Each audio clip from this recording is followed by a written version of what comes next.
Oh, yeah. Welcome back to Movies Down Memory Lane. A soft glow over everybody. That's what and that's the movie language. That's film language. When we see memories in movies, is that there's this soft glow on everything. But this isn't a dream. This is real life. It is me, Stephen Billings, Stephen Billings with good grammar. Andrew Cabral, who never puts his last name for some reason, and in his bubble at the bottom. And I like to remain anonymous. And then Dan puts his middle name, so he goes extra far with it and puts his middle name. How you guys doing? My nickname. That's good. That's good. It's a little off balance, I guess. I have one name. Steven's got two names. Dan's got three. We got to keep it 1, 2, 3. See, 1, 2, 3. There you go. Sequential. He rhymes. So that was why Andrew did it. That's not exactly. He's just weirdly. It's not because I completely forgot. Yeah, that's not that. Welcome back to Movies Down Memory Lane, the show where each bi-weekly we do the show. Each time we come back, a different one of us brings a film from our past to the table, something that means a lot to us, that has affected us in our, not only in our film, watching lives, but just in general. It's had a connection with our personal lives that has stuck with us. And sometimes these movies are like profound movies, like to everybody. Sometimes they're small family films. Sometimes they're really crappy movies that nobody likes. We'll come across them. But this week, it's Andrew, and he brought a classic. He announced it at the end of every episode. The next person in line announces what their next movie is going to be. So last week, he announced that he wanted to bring the 1994 animated classic, The Lion King. Indeed, down I did. memory lane. I thought it was about time, since we've been delving into a lot of, these movies that we've been going down our memories with. I thought we would go with one that is near and dear to me, and probably near and dear to many of people who are listening, because they either grew up with it, or they saw it when they were kids, or they saw it on DVD or Blu-ray or whatever the case may be. It's been kind of a Disney staple, I think, since it came out. Yeah. I mean, to me, Lion King is the kind of peak of the Disney golden age, the Disney Renaissance, as it was called. To be honest, living within it at the time, I think, Stephen, you can kind of maybe back me up on this. We didn't know it was a golden age. We just thought these movies were great. We just grew up. We were like just repeatedly watching these movies as children. Yeah, and not understanding the past of Disney and the present. Not knowing that we were living through like the best times of Disney. You know what I mean? Considered the best times for many. So during that run, I think it started with like The Little Mermaid in the late 80s, 89, I think. Yeah. And then went pretty much up through the mid 90s or so. Like I said, I thought it kind of peaked here with Lion King in 1994. But yeah, so I saw it in the theater when I was a kid, so it's been with me ever since then. It was my favorite movie as a kid. The VHS I still have somewhere. The clamshells. The clamshells, of course. Yeah, the clamshells. My parents almost tried to sell them in a garage sale once, and I had to come over there and I took the whole box. I was like, what are you doing? And I just took the whole box, yeah. Those old clamshell releases are kind of collectible. Yeah. Some are probably more collectible than others, but I think just for nostalgia's sake, they mean something to people. You can find them at thrift stores now and all kinds of stuff. But I still have a lot of those. So for me, I don't know if you want me to get into it now. Or you guys? Well, I was going to say before we let you spiel, because we're gonna, of course, during Movies Down Memory Lane, the other two people that did not pick the film like to kind of interview the person that, and kind of dig into them and ask them questions about why this movie is so important to them. But before we do that, me and Dan are going to establish our relationships with the movie. Mine's pretty similar to Andrew's. Dan, of course, he's the elder statesman here. So he was how old when this movie came out? 20 years old. So he was in the prime of his life. Yes. Yeah. He was, at an age where he could have been having a kid, and we were kids. So, Dan, tell us, how did you feel about Lion King when it came out? Well, I live in a town that had a sixplex, all right? And two of the theaters were The Lion King when The Lion King came out. And literally the line was around the block, down the street, and around the block, the opposite side for The Lion King for weeks. Yeah. Literal weeks. These are the old kind of theaters where it's like a slant and then you have the theater, and that was about it. You didn't have layers and all kinds of different kinds of seating, and it was that kind of theater, and people absolutely love this movie, and I was one of them. And I don't give my hand before we talk about these movies. I don't know what someone's going to say, what the next movie is going to be until someone says what it's going to be, and little does Andrew and Steven know, this is my favorite animated film of all time. Wow. And I absolutely love this movie. I've watched it dozens of times. The music, the animation, the story of Hamlet that we all know that they adapted into The Lion King is such a, I don't have mine with me. Now I'm probably not as updated as Andrew. I'm older than you, Steven. Really? I was going to say. This is a Blu-ray. I have this edition. Oh wow, that's even I did have that edition. This is the signature. What is yours? The platinum? Mine's the diamond. Or diamond? Like Steven, what is that format up there that you love so much? Oh, Blu-ray. 3D Blu-ray. Oh, the shitty 3D Blu-ray. I got the 4K, but I don't have it with me right now. Yeah, I gotta upgrade mine. But Dan's not at his home, so yeah, I'm not at home. But yeah, The Lion King is an absolutely masterpiece as far as I'm concerned. I was pleasantly surprised when Andrew picked it because it's a movie that I love, and it's just there's so much about it that's just amazing. Yeah, yeah. So this is going to be an easy one. There ain't going to be much of a like digging in too hard on the other person, because this is the threefer. This is like, now, is this my favorite of that golden age? No. Mine's probably Aladdin, but that's mostly because I find the characters more interesting in Aladdin, and probably Rob Williams is my favorite actor, so that helps a lot too. But not Nick Cage. Well, I mean, I love Nick Cage, but that's for other reasons. But Lion King, I think, personifies all the greatness of what Aladdin is, just didn't connect with me as much. I can understand that. Yeah, yes. But Lion King, as Dan said, based on Shakespeare, essentially. It's already a classic story. If we're setting some base here for people that might not have seen this movie. It would surprise me if somebody that hadn't seen this movie, or what, actually, younger kids probably have seen the newer reboot and haven't seen the animated. There's probably some out there. Yes, it wouldn't surprise me. It's interesting because the kind of Lion King franchise has definitely grown over the last couple of years in recent times. You'd think they would have capitalized on it like years early. I mean, they tried. They've been doing things with Lion King, Broadway for a long time. Broadway play is massive. Yeah, the Broadway play is massive. It's been running for decades now, you can assume. Yeah. And they made first of all, they made a lot of straight to video sequels of a lot of their classic movies. They did it with Little Mermaid. They did it with Lion King. They did it with Lilo and Stitch. They've done it with a lot of them. They did one, like I said, for Lion King. They did a Lion King 2, Simba's Pride.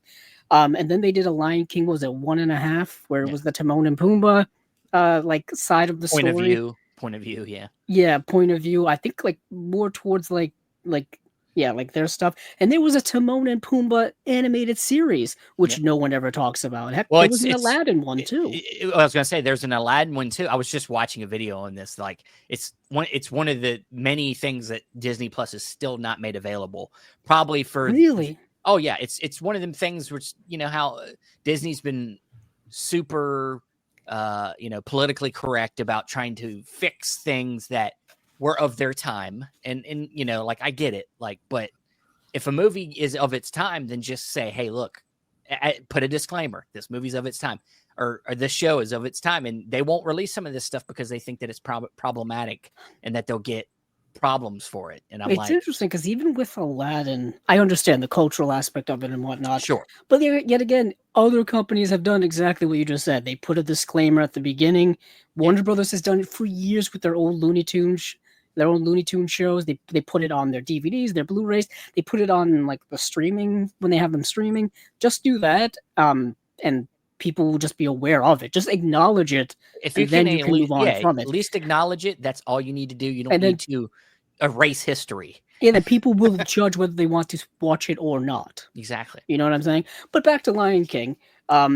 Like you guys have said, it is a kind of a Shakespeare. It's a Shakespeare adaptation of Hamlet, which obviously watching as a kid, you had no idea that that's Exactly. what the plot was. And, Not and a that's clue. and that's why it works, because kids don't understand, and then even some adults don't make that a connection if you're not into Shakespeare. So you're just like, wow, this is just like this tragedy. It's like, Yeah, this is a this is great awesome, story you know? about like familial interfighting. This was Game of Thrones before Game of Thrones. Kind of, yes. Yeah, for those of you who don't know the plot of Lion King, I mean, it's rather straightforward, but there are so many elements that are thrown into the movie that upon a rewatch, you don't really quite pick up. And then the Mufasa movie kind of Messed with retextualized. that. It messes with it a little bit, yeah. Yeah, so But I did like Mufasa better than the remake of the Lion King, of the Well, it's live 'cause what they it was say kind the of it was live an action. original It was at least it had a As a different story story to tell that instead you of hadn't just, seen before. yeah. As opposed to the live action remake, which is essentially just this movie with Don't say that, Andrew. It stuff is added in. animated remake. Oh, is that what we're calling it? Computer Um, animation. It's Well, not live action. It's not Oh, live they action. call it live action. They call it live action. I guess you Even could though put it in it's quotes. computer. That's just the Computer debate. animated That's just the adaptation. debate That's just giving when- more power to AI. I mean, No, like, I guess know. that's it's true. live. Yeah. But yeah, it's about the relationship between fathers and sons, or parents and kids. Legacy. It's Which about is legacy. it's a universal theme. That's a universal theme.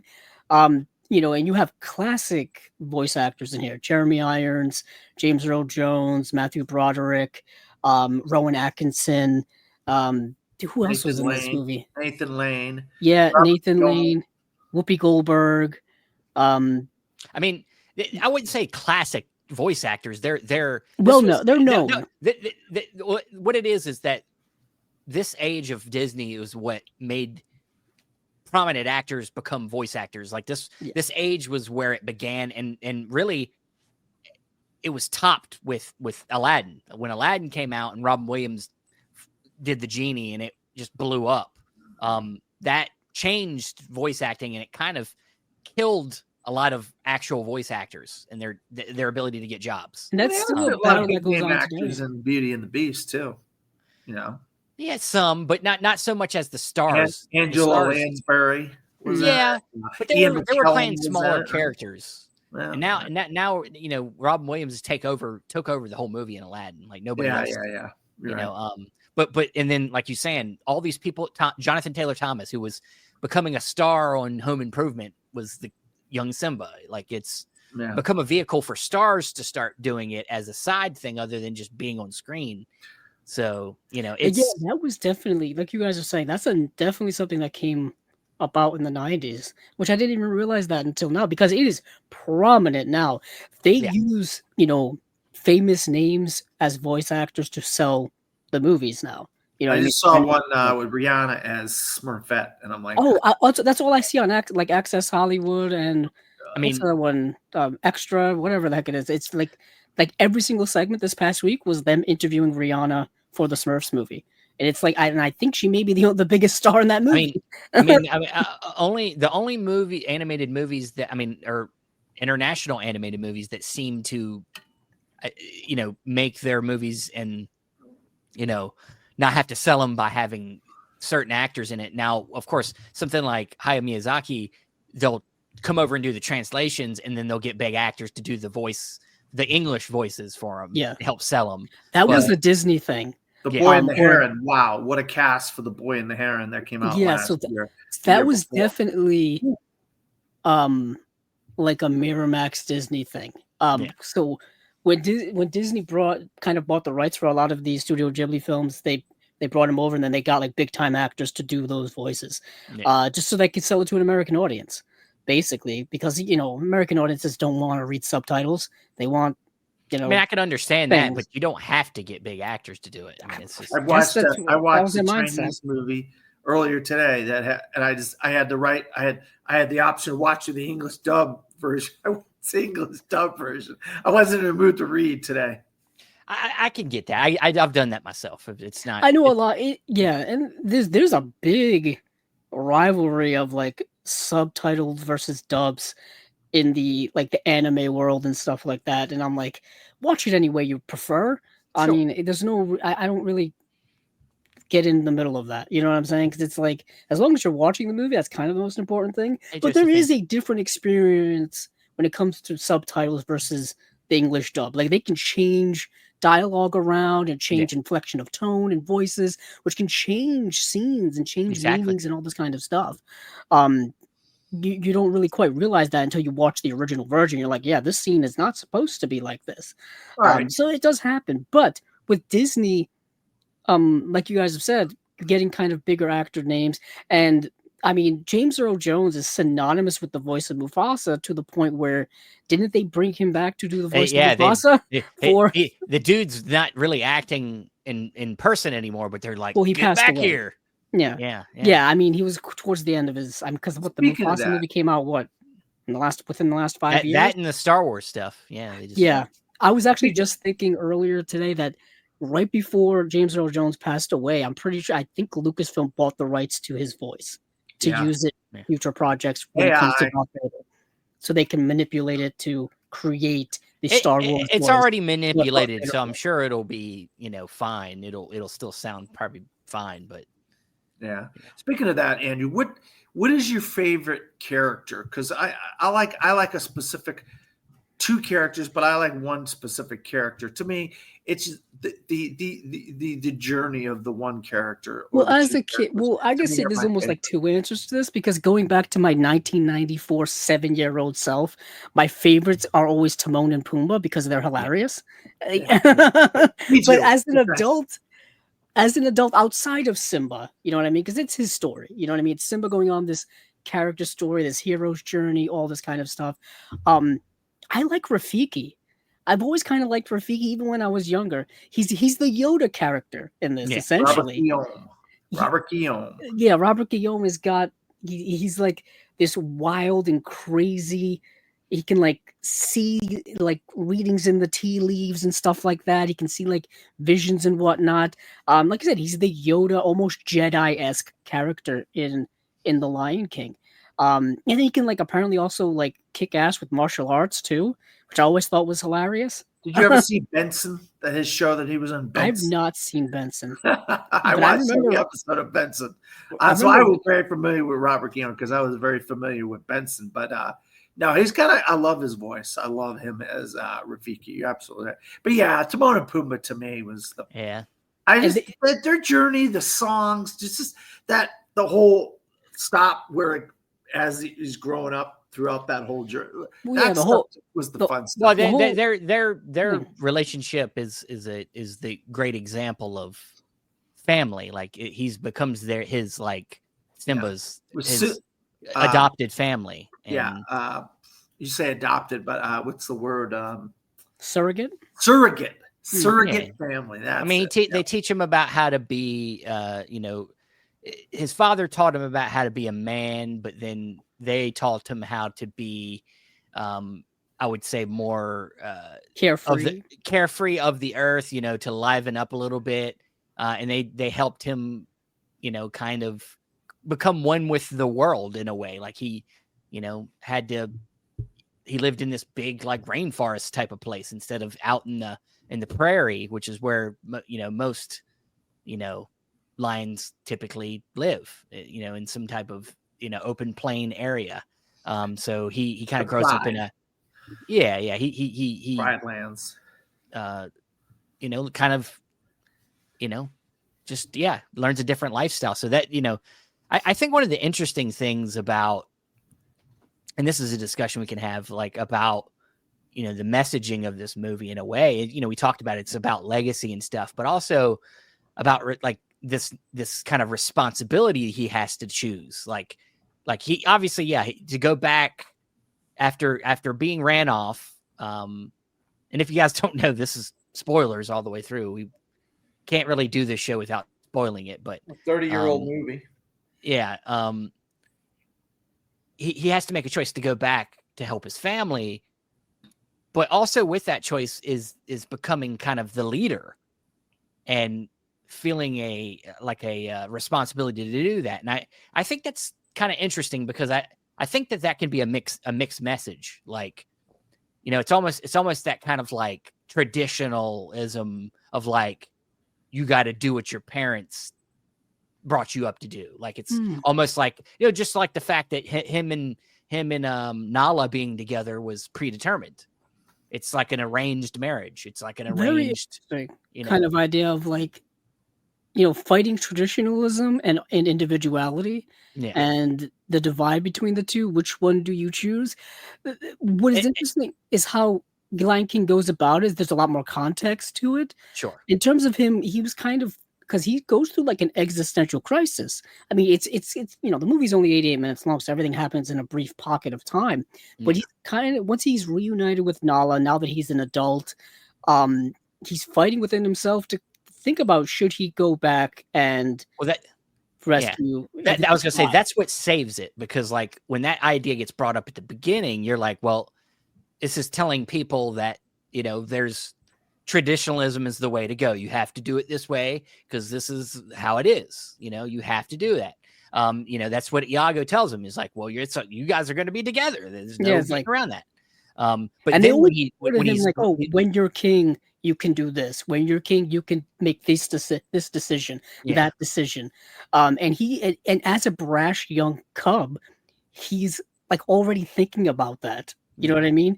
Like he's already like kind of wanting to boss people around, wanting to make decisions. Even when it comes to like his uncle, he's like, you know, he even asks his uncle, it's great. It's like, you know, when I become king, what's that going to make you? And it's a monkey's uncle. A monkey's uncle. Quotable movie, by the way. This movie has so many quotes in it. I have a lovely bunch of coconuts. Yeah. I sing so that. Great. It's so great because like, yeah, it's interesting just because like he's going through this existential crisis as an adult versus when he's a kid, when he's super gung-ho about it. Like he wants to be king. Yeah. He has a whole song like, I can't wait to be king. You know, it's on the nose. Can't wait to be king. I know all the songs, by the way. So who doesn't remember? That's what I wanted to bring up. What do you we'll get back to the music. Let's not stray all over the place. Okay. I want to finish our discussion on this, but okay. So I think that it's important. I think the movie saves itself in a way with the messaging when he's you know, kicked out, you know, he's left for dead. He's, you know, Scar has his whole plan, of course, and you know, he's supposed to be dead, but of course the stupid hyenas can't do their job, and he runs off, and he's supposed to die, but he doesn't. And so him having that choice and choosing to go back, and that's the difference. Is the difference here, where you know, he could have been like, look, I'm having a nice life over here. Why don't you just stay with me, Nala, and we can live our life here? You know, but he chooses family. Of course, that's important. He also chooses to take on the responsibility of what it means to have to save everybody. Like it wasn't just thrust upon him. You know, and there's also, and I think that helps. I mean, the big thing here that we haven't mentioned is the connection to his father, connection to Mufasa, and that familial bond between fathers and sons, parent and child, is so strong that it kind of permeates the real world and the afterlife. You know, there's that vision of Mufasa in the clouds talking to his son, and you know, remember who you are and all that kind of stuff. Because in a way, Simba's got to remember that he's more than he thinks he is. He's got to remember that he's got to remember his connection to his father. That he's not just another animal. You know what I mean? Like there's purpose. There's the circle of life. I mean, and the movie is dealing with life and death in a very real way, and introducing that concept to children in this form is kind of brilliant. Yeah, I mean, Disney does that a lot. yeah, they deal with death in most of their movies, and it's always parents. It's always parents. Which is, and it's because really the kids are the ones that are being related to, so the kids got to survive.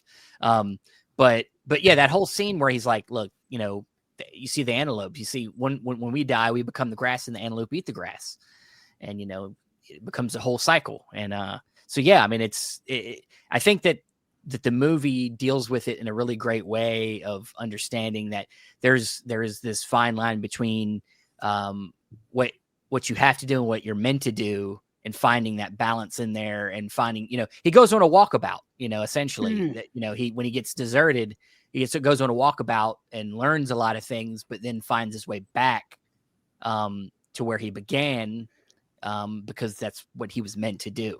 And it's what he should do, especially because his family.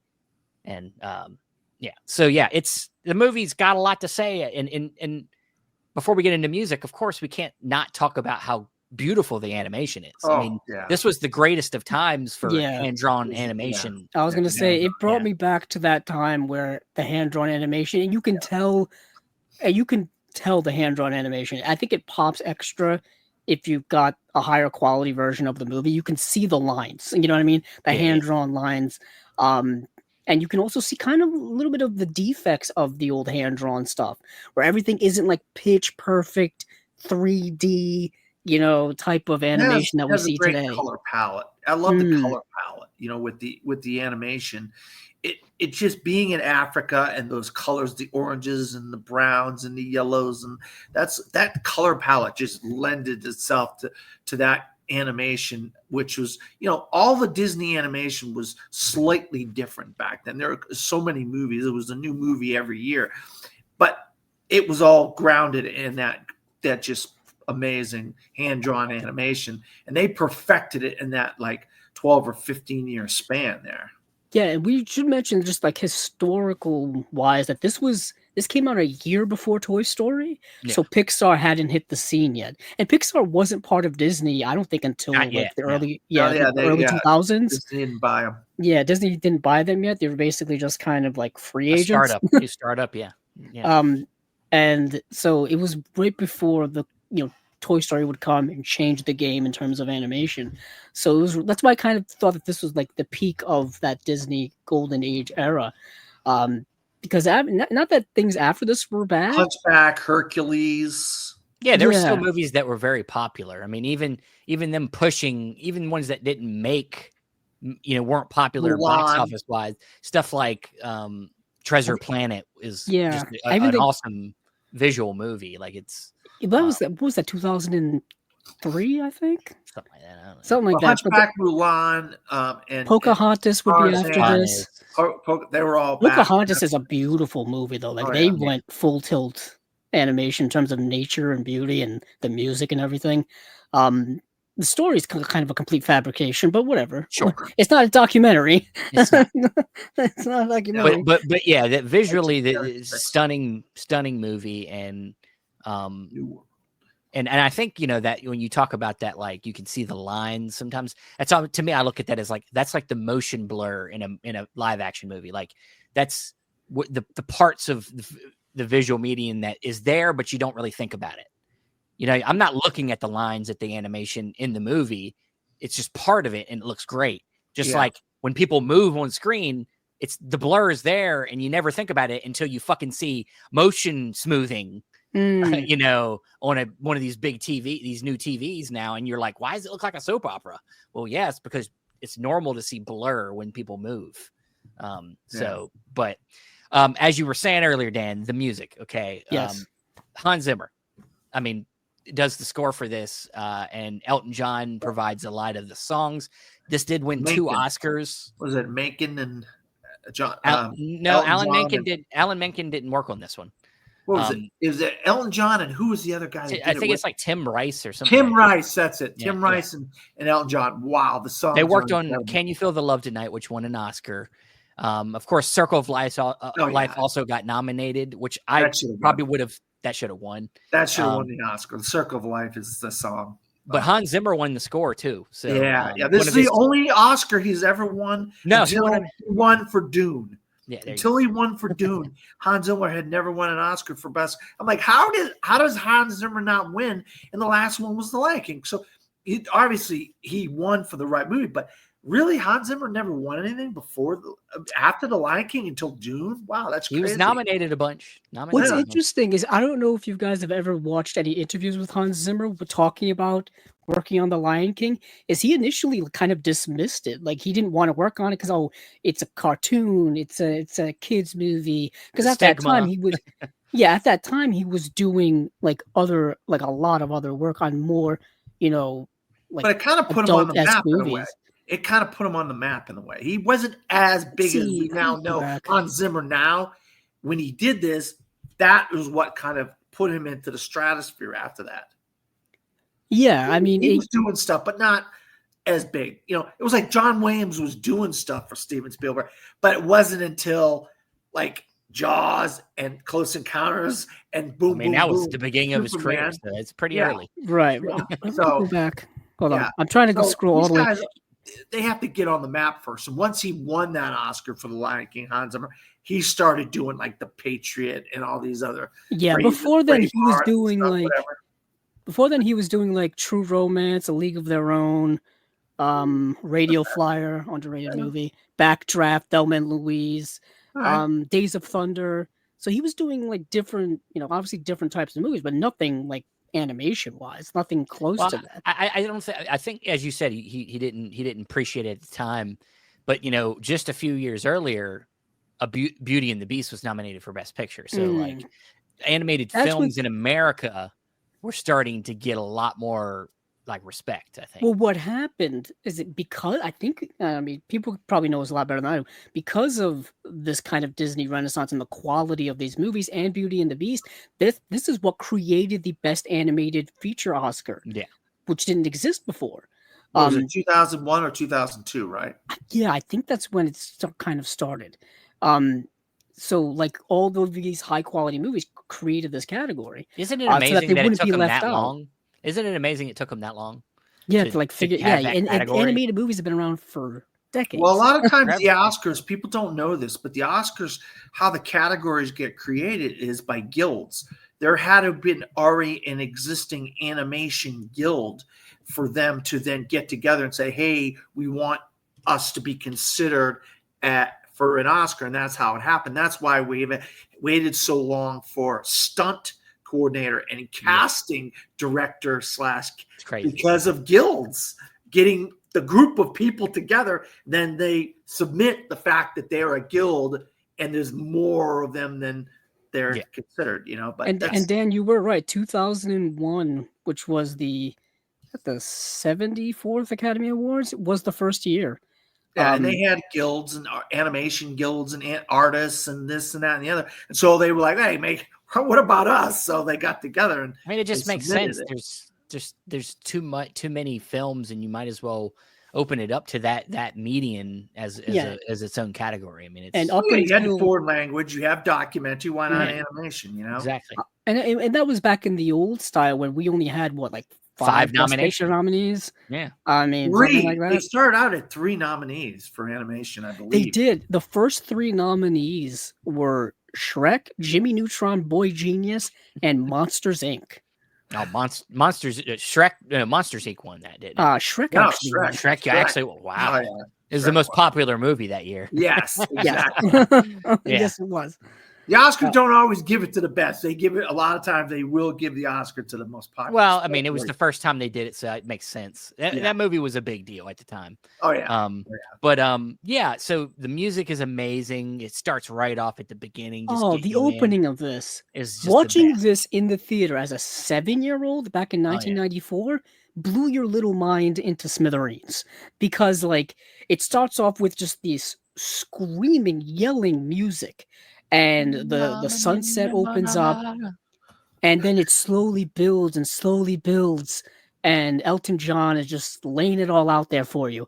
Probably the first time I knew who Elton John was as a 7-year-old. He's not singing. What are you talking about? He's not singing, but I think he's doing the lyrics. When I was a kid. Yeah. So. Yeah. He's a writer, but there's a female lyrics, voice. But still, just in general, he gets all the credit and love for the music. He gets credit for all this shit. And the music just builds and swells, and you don't know what you're watching. It's all visual, no dialogue, just animals all assembling in this area, and they lift up Simba, and everybody and all the animals go crazy. Huge Yeah. explosion of euphoric energy, and that's how the movie starts. So, like right away, it's just like Are you awe-inspiring. guys a fan of Modern Family by chance?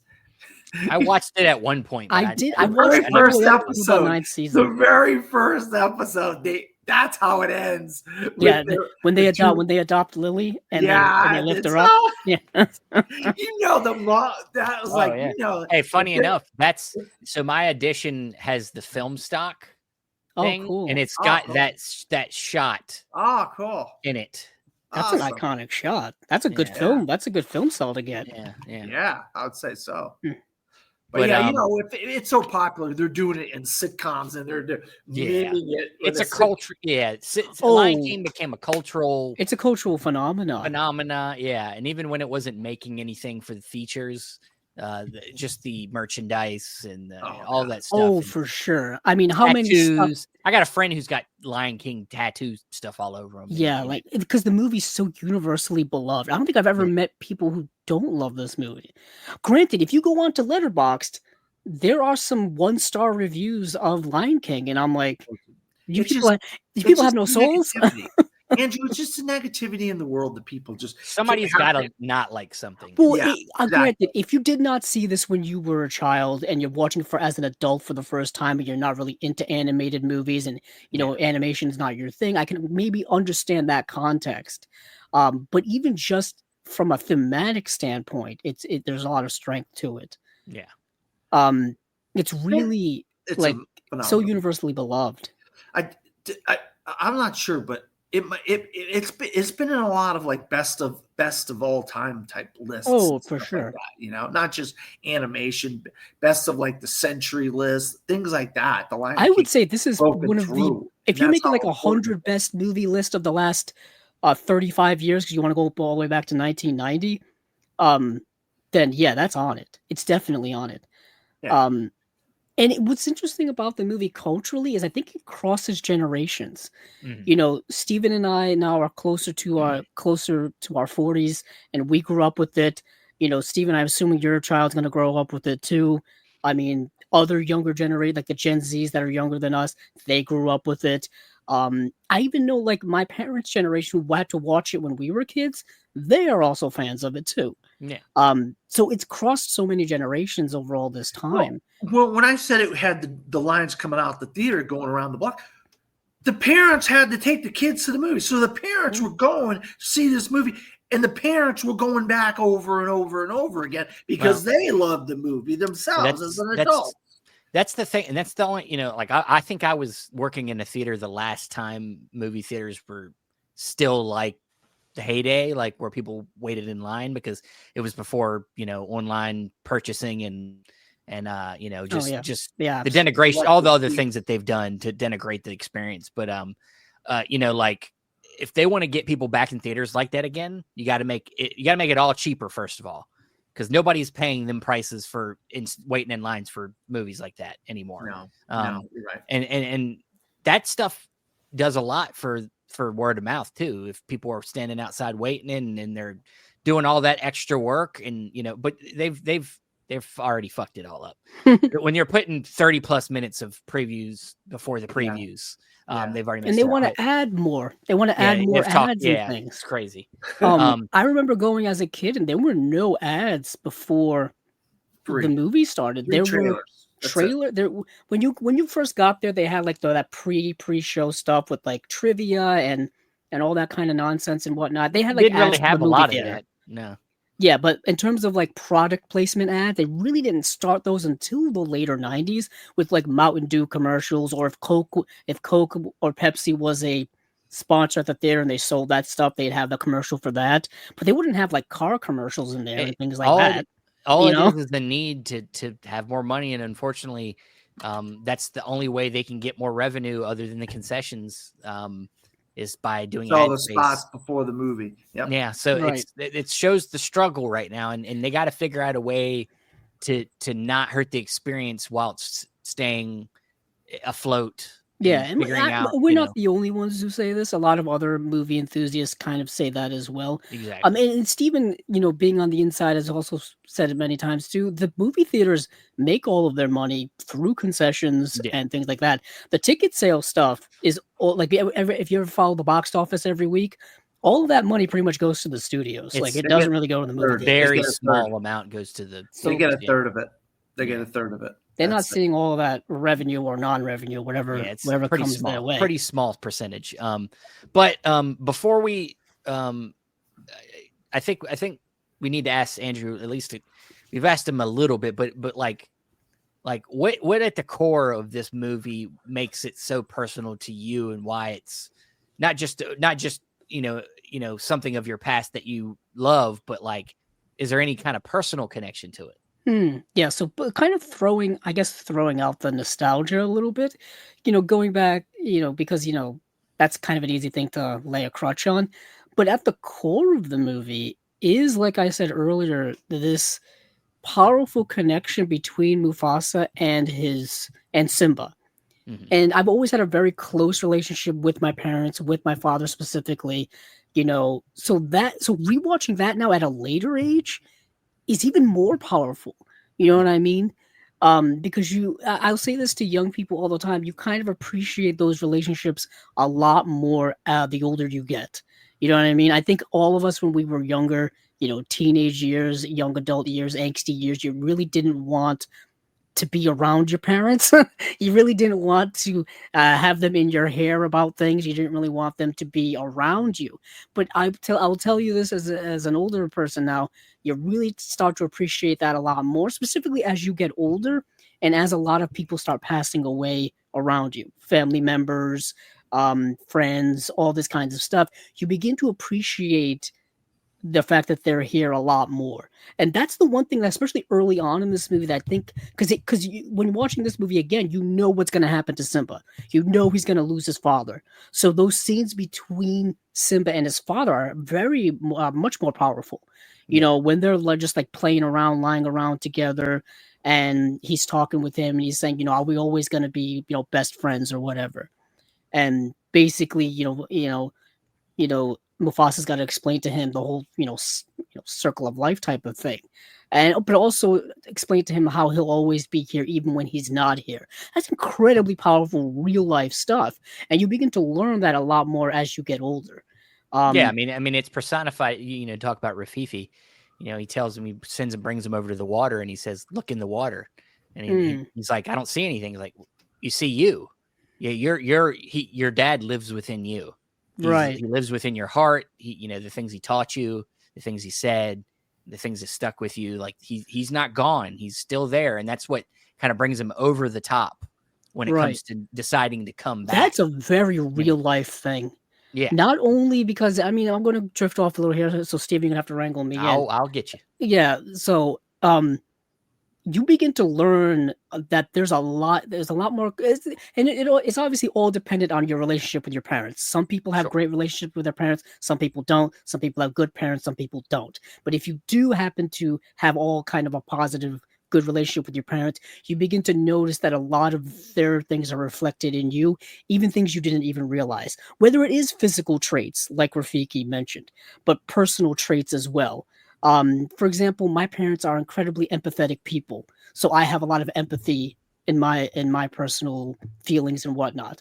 My parents are very kind of selfless people, so therefore I'm also very selfless. So you begin to notice certain traits within yourself, and this movie is kind of, hinting at all those things that, Simba is very much a reflection of his father, very much a reflection of his past, ancestors, if you will.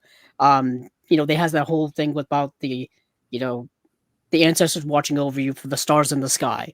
You know what I mean? And so it's very interesting how Lion King is saying a lot about the real world and delivering it to a primarily children audience who don't really realize it probably until they get older, to a kind of like our age. They begin to realize that, yes, a lot of these are very real life truths. So this movie's like incredible.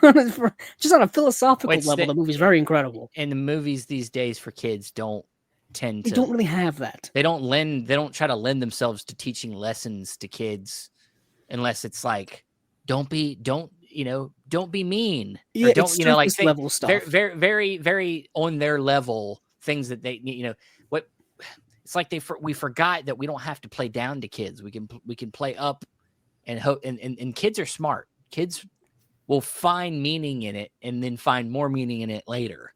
Like it's just like us. Like it's, I didn't understand all that stuff either until I got older, but it still connected with me and meant something to me. I knew that it was, I knew that not only through what was being said, but what was being visualized in the movie, that there was something meaningful happening here, and it always connected with me, and it always, even as a kid, made me emotional. Especially the scene when he, he's Simba stuck in that valley, and he's about to get, trampled by a bunch of buffalo. Like that whole scene's like used to scare me, and just your heart starts to ache for his dad to get to him, and stuff like that. So it's like, so yeah, I mean, it's profound for you because of the familial, the kind of, how the your connection to your family and how much that matters. And yeah, I get it. I think it's Disney similar for me. Yeah. Disney plays on a lot of those things a lot. Like we've mentioned earlier, they love to play with the family loss. They love to introduce death when it comes to the family, which honestly is probably a child's greatest fear, is the Sure. death of their parents. I mean, even as an adult, it's kind of a big time fear. Like I said, all obviously dependent on your relationship with your family, but so Disney played with that constantly, and it's not a light subject for children. I mean, it's not light at all. And honestly, Yeah, they but they love mostly don't understand it. It's Disney, still not. Disney loves to pull the heartstrings. And, Yeah. yeah. As a 20-year-old, I was crying multiple times during seeing this movie. And Disgusting. as the years go by, every time I see it, I cry because it's just those scenes are just so emotional, and you put yourself in the shoes of young Simba and what he's dealing with, and it just the waterworks just come right out of you once you put yourself in those shoes, Oh yeah, And, that the yeah. scene when Mufasa dies is still traumatic for so many people. Mhm. Um, Well, it's because he's so powerful. He was such a powerful presence, oh especially with yeah, James Earl Jones's voice. And he's a good person too. He was a Sure, good yeah. lion. He was a good lion. He's a good person. Yeah. His community cared about him. And well, you know, saw and what happened Yeah. when Scar took over. Everything went went downhill south. very fast. crap. Yeah, he's a good. Well, it's because he let the hyenas eat everything. That's He part of also, it. That's why there's a circle of life. There's a balance that has to be struck. Yeah. He also fundamentally didn't know what it took to be king of a kingdom. Yeah. Clearly, like he wanted all the power, but had no idea what to do. I mean, real quickly, the imagery, that's one thing that people still talk about today. The imagery of the Scar/Hitler scene with his song, where he's essentially be prepared, is like the hyenas are basically being Nazis. Yeah, they're like goose stepping. Yeah. Because that's what Scar is. He's a totalitarian tyrant. Exactly. He doesn't want anyone to even say Mufasa. He gets pissed off because he doesn't want anything that would challenge his power or his authority. And what's interesting is and when any of his like authorities challenges, he kind of wimps out. Like he's like begging for his life. He just has to have somebody stand up to him. He gets everybody else to do his work for him. Oh yeah. If he didn't have the hyenas, this would have never happened. And he's all showing like no. Well, he's all telling no show, I should say. Yeah, he says it. He's brains. He has no bronze. And once that bronze realizes that, he couldn't feed him anymore because they messed up the balance. Because you think about it, even at the beginning of the film, when Simba and Mufasa are walking around and everything, they're walking past their prey all the time, things that they would love to eat, zebras and but they don't do it. They don't do it all the time because why? There's a balance. There's a time. I only eat when I'm hungry. I don't just go around and just kill everything, because then that would just be crazy. You upset the balance of things. Well, they do talk about the food chain Yeah. or and stuff like that, which is very much kind of like a Darwinism type of philosophy. You know, the survival of the fittest, the Yeah. food chain, the hierarchy of animals within the animal kingdom. The movie plays on those things as well. And when that stuff gets thrown out the window when Scar takes over, like Pride Rock becomes this gray, just Yeah. sh- terrible wasteland. Dracula's castle. You know, Yeah, it and- becomes awful. I love how the entire color palette of Pride Rock changes massively in the Pride Lands. yeah. Like it My gets favorite- really bad. Yeah, my favorite moment in the movie is the part where they come back and Yeah. they're like, "We need a distraction," and Timoma come in and do that Hawaiian song to distract the hyenas. Hakalukalikali, you know, and then they're like, "Ah!" and they like run away. Yeah, And that used to be my favorite scene as a kid, because it was so funny. I also like Nathan Lane has some great lines like throughout the movie, and even in that scene where like he sees like the Pride Lands for the first time, he's like, "You're trying to save this?" And it's like, yeah, okay. Talk about a fixer I guess. upper. Yeah, he's like, we'll talk about a fixer upper. It's like, Yeah. but Timon and Pumbaa were like, oh, all right, he's our friend, so we're gonna roll with him. Oh, They're with you ride or to the die. end. You know. Oh my god. Yeah, there's You guys tons of great crack me stuff up. in there. Yeah, you know, it was a lot of riffing and stuff. So, Oh yeah. but yeah. So I think I don't know that I need to bring this up, but Yeah, I you have the will philometer. yeah, I was gonna say I'll bring it up anyway. So if it'll get here, I thought I just clicked it on. It's taking its time. Let's try it again. All right, maybe not. All right, so here we go. Oh, here we go. It was taking its time. So philometer here. We got obsessed, good stuff. I respect it, and not for me. I think we're all on obsessed. I think Mhm. varying degrees of obsessed, but in that realm. Because it's definitely me. Like I said, I know the songs. I used to sing them all the time. I love lines, everything. If you remember a movie from 30 years ago that well, that means you're obsessed with it. Yeah. So I think Yeah, we're all obsessed. Yeah, we're all obsessed. Yeah, this is my favorite animated movie of all time. Exactly. So obviously, it's my favorite Disney movie, but it was my favorite movie as a kid. So it's obviously I chose it, so definitely I'm already obsessed. Yeah, well, that's the rules. You have to. But yeah, that's good, man. I this is one we could all nerd out about and have fun about for all its many aspects for being great. But that is it for this rundown of the 1994 animated classic, The Lion King. Of course, if you haven't seen it and you just watched this, it just messed with you.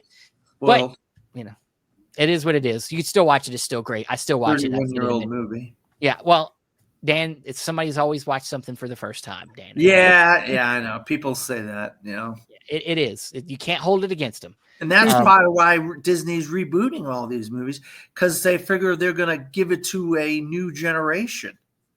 Yeah, it's. I don't think that point of view makes sense when the thing itself is already nice. Yeah. Not only that, it's like we were kind of saying, it doesn't. It's so cross generational that it doesn't get like it's not like they're not going to be making money from new people. How about go to some movies that were unsuccessful and like redo them and make them it's like the Lion King well hasn't run dry. You know what I mean? So I don't know. We could get in. That's a whole other video, but yeah, that is our rundown of The Lion King. Nice trip down memory lane, guys. And so now we get to Dan, who is next in the line. And so in a couple weeks we'll be back. And it'll be Dan's pick, and he's going to go ahead and tell us what his pick is for the next installment. Tell us what we got.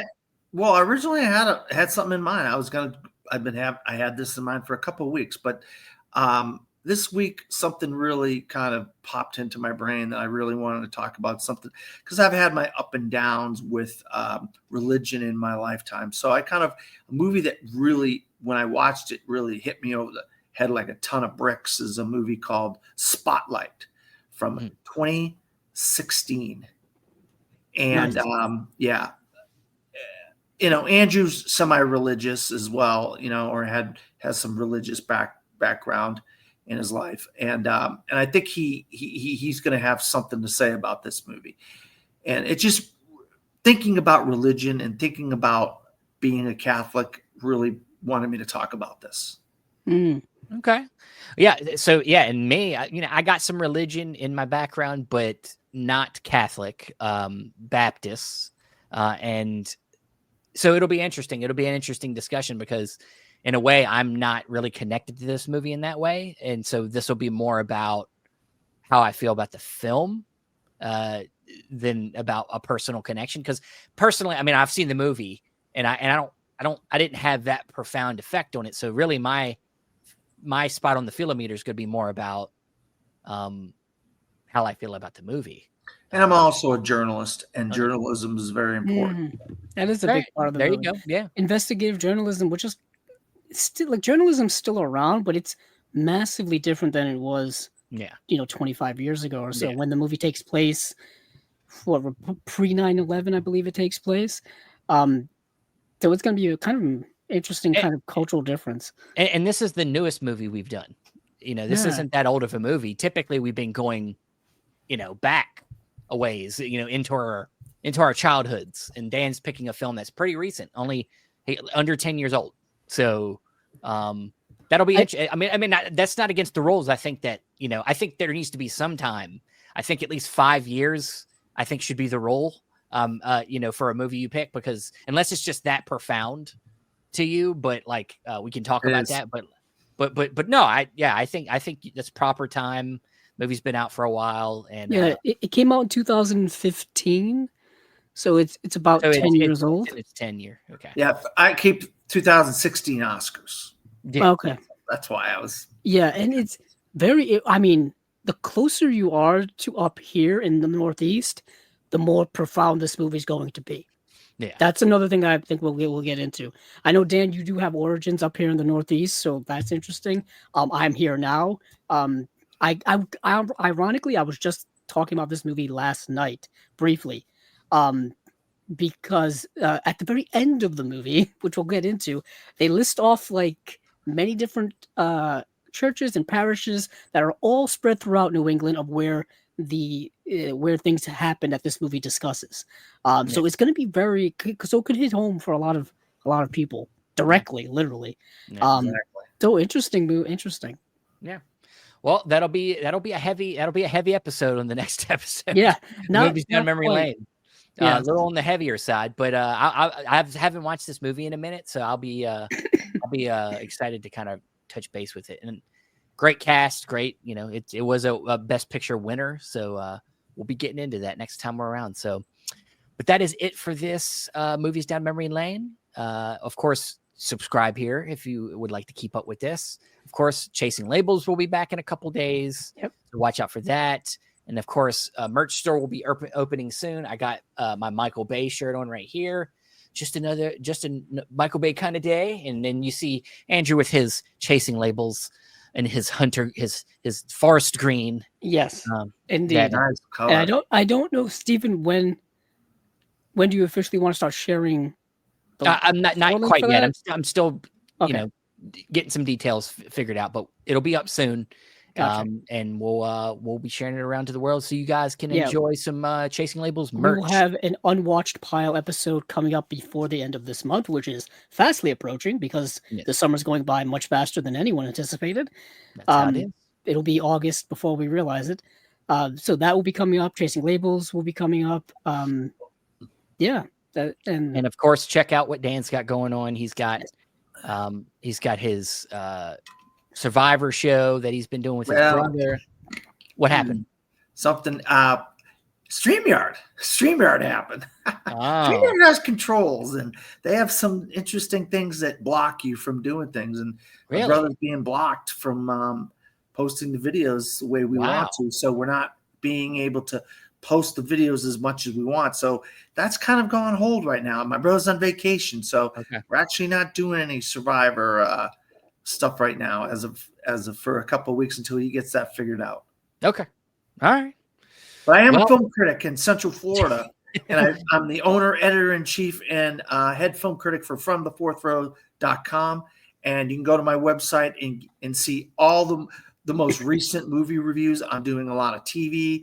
I got a writer doing a Kurosawa series called A Kurosawa Summer. I got foreign films. I got all kinds of stuff, animated films on there. So whatever piques your curiosity, we're reviewing it on FromTheFourthRow.com. Fantastic. Well, everybody, thanks for coming down this trip with us and down memory lane. And see you on the next trip. Bye-bye.